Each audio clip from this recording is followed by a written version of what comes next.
Mr. Chair, to SEC lang for the clarification of this process. Ano po ba ang proseso ng pag-appoint ng administrator pagdating sa corporation sole? Since it's a different kind of corporation, it's a special kind of corporation na ang executive pastor lang naman ang mag-a-administer ng mga properties and manage for on behalf of the members of the religious sect.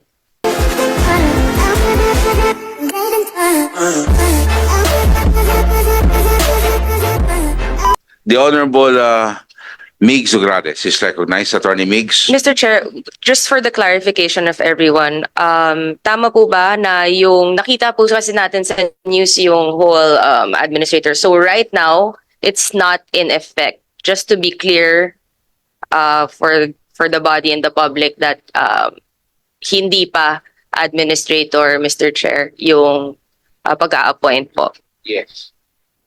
Expressed by Attorney Ambrosio, who was under oath, that he is not yet the administrator as we speak, and it is contingent to anything that might happen to Mr. Acobo. Mr. Chair, if we could just have a copy of that also so that the committee will have a copy of which whatever would happen since yung executive pastor naman nandito and there's an appointment pending. If we could have a copy of the document for the said appointment, Mr. Chair. Attorney Ambrosio. Your Honor, we will submit. Thank you. Mr. Chair, to SEC lang for the clarification of this process. Ano po ba ang proseso ng pag-appoint ng administrator pagdating sa corporation sole? Since it's a different kind of corporation, it's a special kind of corporation na ang executive pastor lang naman ang mag-a-administer ng mga properties and manage for on behalf of the members of the religious sect, Mr. Chair. That's addressed to The SEC. SEC. You may reply. Good afternoon, Mr. Chair. To address the question of Honorable Nograles, when an entity incorporates in the SEC as a corporation sole, and the articles of incorporation, they will already specify who is the executive pastor or the elder or the rabbi or the chief of that corporation sole. That's all. Mr. Chair, with regard to appointing of an administrator, should the executive pastor be incapacitated? What is the process po, Mr. Chair?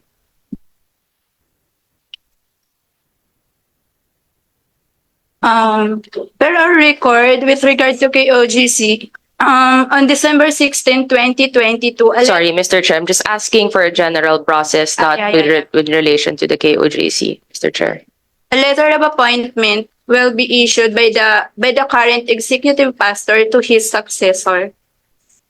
Thank you, Mr. Chair. Just to remind, since we're talking about the laws and the corporation code, given the gravity of what is happening with the media and everything, with regard to Section 111 also of the revised corporation code, para lang umiwas po sa mga violations, Mr. Chair, in any encumbrance, selling, disposal of property by an administrator, executive pastor, kailangan po rin po ng court approval dito with regard to that. And I'm just more appealing na sana sumunod po ang KOJC, ang Suarasog, or especially KOJC sa mga ganitong aspeto so that we won't be looking into further violations, and should there be any change, again with the consent also of Congress. Yun lang po, Mr. Chair, just to raise it as a way of reminding lang po the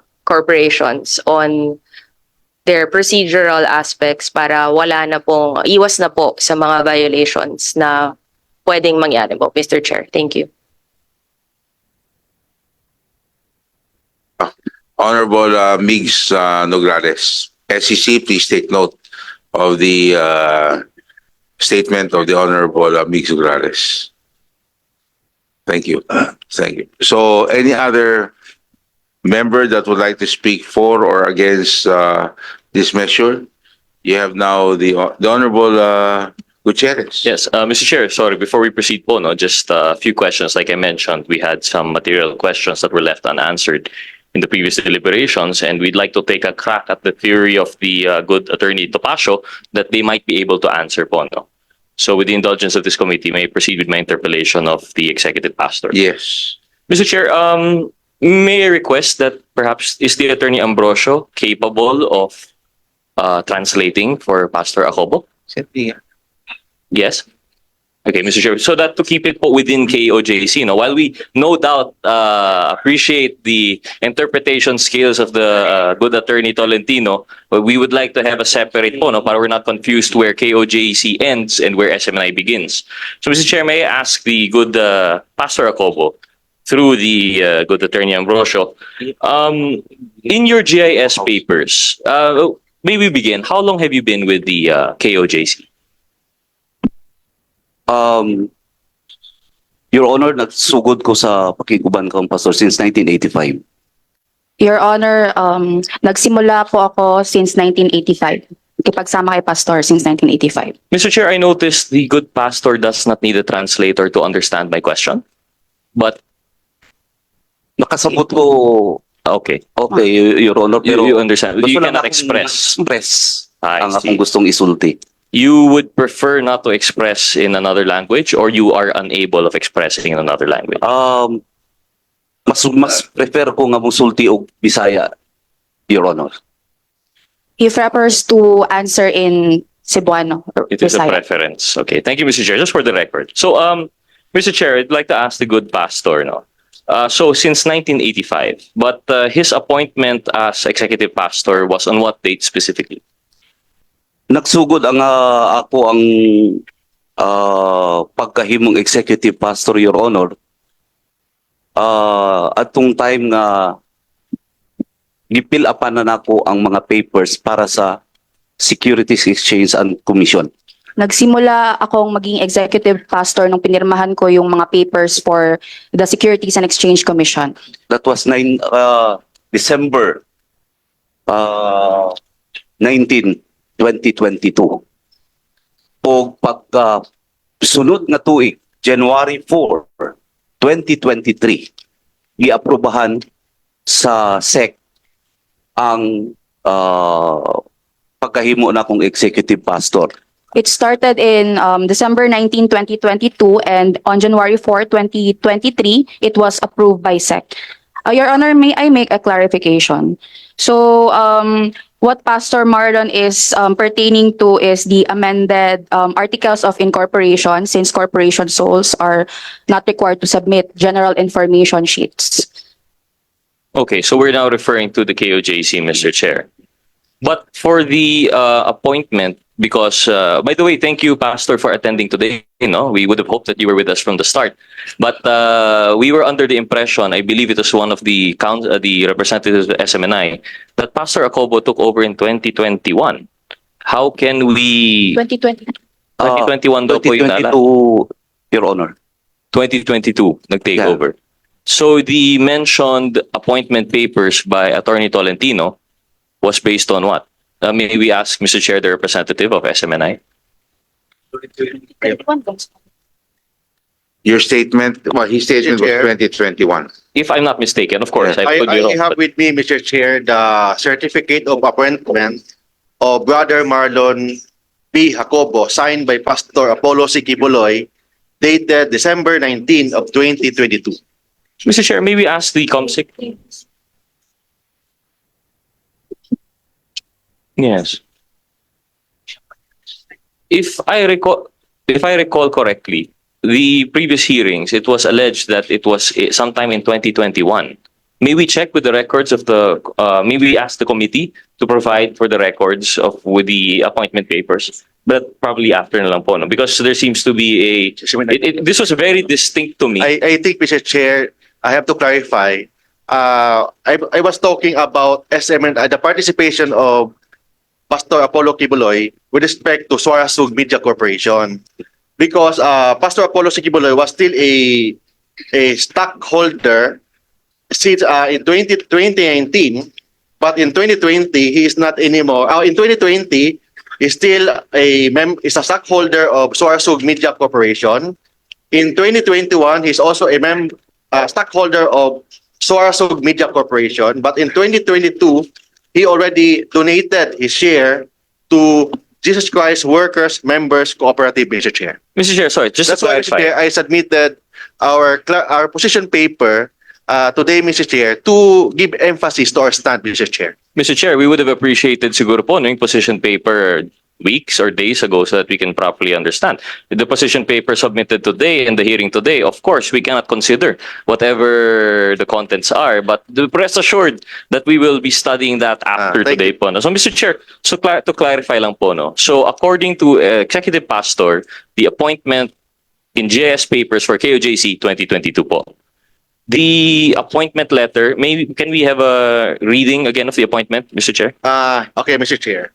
The certificate of appointment of the Executive Pastor of the Kingdom of Jesus Christ, dated December 19, 2022 at KJC Compound, Field Japan, Friendship Highway, Sasa, Davao City, signed by Pastor Apollo C. Quiboloy to Brother Marlon P. Jacobo, Mr. Chair. Acobo. For KOJC. Yes, Mr. Chair. So we have to clear with our records for what stood out distinctly was the representation by representatives of FSMNI that there was a transfer in 2021. Because I remember this particularly, Mr. Chair, because we were discussing in GIS. Because The GS, Mr. Chair, refers to the Suarasug Media Yes, Corporation, for not to the Suarasug. Kingdom of Jesus Christ. yes, Mr. Chair. So yun po, kasi what's particular to me, Mr. Chair, okay, first and foremost, we'd like to reiterate that the existence of KJC as sole, a corporation sole, is still under question as per the interpellation of the Honorable Nograles as affirmed by the SEC that there were questions as to the two-thirds voting. So we still have yet to receive a report from the SEC on that matter. But that's just to put it on record po, no, on question pa. But assuming that we will now proceed with the rules, supposedly, na ito ay corporation sole, Mr. Chair, our question with SMNI is that for September 2020, yun po yung submission ng GIS. And then April 2021, yung GIS, nandun pa rin po si Pastor Quiboloy. And it was both a stockholder and beneficial owner. I would assume that the beneficial ownership of Pastor Quiboloy does not come from his ownership of stocks, but of his influence and control of the corporation, as is per the rules of the SEC. But in the GIS of 2022 as of June submitted and 2023 as of May, he was no longer stockholder, neither was he beneficial owner, which would make sense for the appointment in December 2022. However, the GIS was submitted June 2022. So on the papers pa lang po ng GIS, wala na po si Pastor Quiboloy.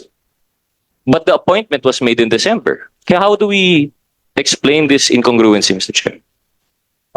Pwede ko muhatag og brief history nga nung nahimo kong executive pastor. Can I give a brief history on how I became the executive pastor? You allow that, pero kailangan mo masagot yung tanong, ha? Oh, Bakit ho, iba yung sa dokumento, iba yung kinikwento nyo na yun? ganito po kasi inanim ni Your Honor. Ang plano ni pastor na ibiyaan na niya ang iyang pagka-executive pastor. Ang plano ni pastor na umalis na sa pagka-executive pastor, Nag-start ito 2015 pa po. Okay. And then, the following year, 2014, tungod kay pagka 2015 na may general meeting kauban sa tanang mga international o national leaders. in 2015, we had a meeting with the leaders of KOJC. Gi-announce na ni pastor na iya nang biyaan ang iyahang pagka-executive pastor. Pastor Apollo already announced that he will leave his position as the executive pastor. Ug iya na ning itugyan sa mga board of administrators. And he will entrust this to the administrators. Mr. Chair, very quickly. 2019, padayon sa, Your Honor, pwede kong padayon? Okay.